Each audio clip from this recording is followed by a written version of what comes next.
Hi, it's Ali again. I'm doing another video to test on my blog to kind of see how this is different from my normal ramblings. Yesterday was my first test, and my video was really long and unfocused.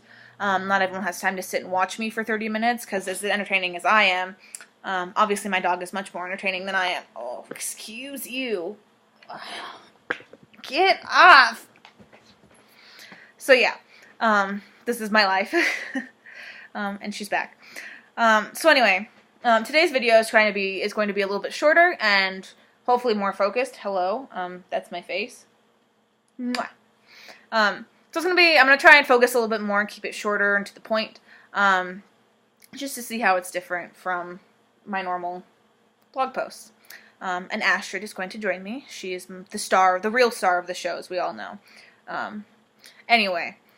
So today's topic is going to be hypergraphia, what exactly that is, and how it affects my life. I get a lot of confused visitors to my blog who misinterpret what hypergraphia means. They say it is like the opposite of writer's block, and that's not exactly true. It is a behavioral condition classified by the overwhelming impulse to write. Now, that can vary from beautiful, eloquent poetry, novels, things like that, but it can also be incoherent words on a page that, not full sentences, just nothing that makes sense. The best way that I can explain what hypergraphia is by using an example from Agents of S.H.I.E.L.D. Anyway, end of Season 1, beginning of Season 2, after Garrett and Coulson have both been injected with the GH325 thing, anyway, they have a lot of weird psychotic symptoms from this alien injection in their bodies. And one of the things that we see is they're constantly writing. They're drawing the shapes and the diamonds and the circles and all the lines all connected together. That they keep writing. And the best example I can give you is, it's the very end of the first season. Coulson pulls out his pocket knife and he's carving into the wall. Anyway, that's kind of what it is. They say I believe it's in the second season, when it becomes kind of more prominent, they say he has hypergraphia, and I'm always like, yeah, hypergraphia, woohoo! Shout out, it's exciting to see that it's been represented. So that's the best example I can give you. It's often not, you don't often know what you're writing. You just have to be writing. And it can, range from, anything. You could write some of the most beautiful stuff that you've ever written, or you could write garbage, stuff that makes no sense.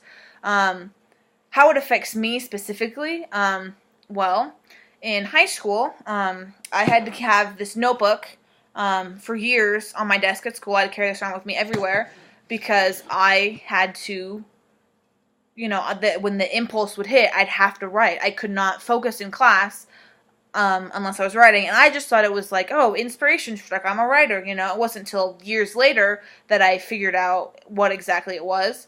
So anyway, I have this notebook. It's got pages and, little inserts in it. That's all just, me just writing, I wrote a lot of poems. These are all poems that I wrote. You can see the date is 2011. I started this notebook in 2010.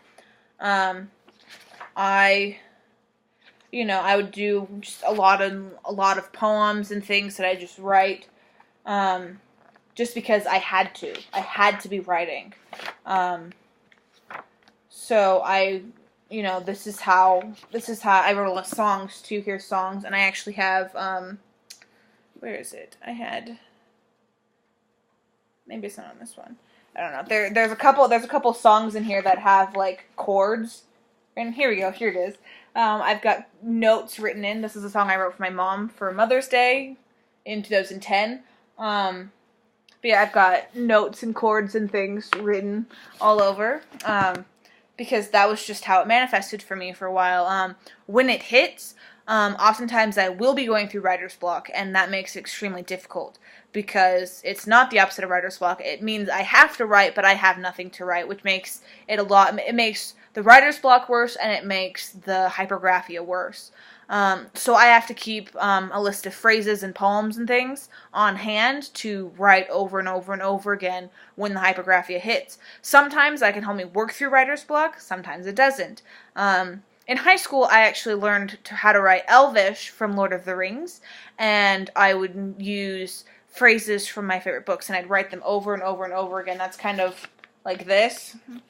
You can see I'm writing everywhere across this page. Here's my, I've got this right here, my Elvish phrase from my favorite book, that I just write over and over and over again, just trying to get that urge, satisfied. But yeah, so I have to keep, I used to write Harlem by Langston Hughes over and over and over again because it was my favorite poem at the time, and it was just something that I could write just to, because I had to be writing. Oftentimes it can help me overcome writer's block because I am in the act of writing, and getting words onto a page is sometimes enough just to clear my mind and to just kind of clear my thoughts so I can, write anything else. Some days I'm fine. Some days I have no symptoms of it. Other days I go crazy and I wake up in the morning, I'm like, I gotta write, and I gotta just sit and write. I actually had it about a week ago when I was at the gym. I was doing character sketches while I was biking at the gym because I needed to write something down, and so I was writing character sketches and things like that. That's actually, I'm currently outlining like 4 different books, and that's part of my hypergraphia is because I need to constantly be writing something. So, because I'm doing mostly editing right now, I'm not really getting that writing done, and so I'm outlining in order to help ease my hypergraphia. So that's just some interesting facts about it. If you have any questions to ask me about, any more questions, things I didn't quite explain fully, or things I didn't touch on, comment on YouTube, my blog, Facebook, Twitter, things like that. Ask me about it because I love talking about it. So yeah, that's my video for the day.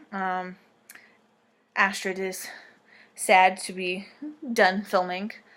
She wasn't as annoying today as she was yesterday. So anyway, that's it for now. I will talk to you guys soon. Bye!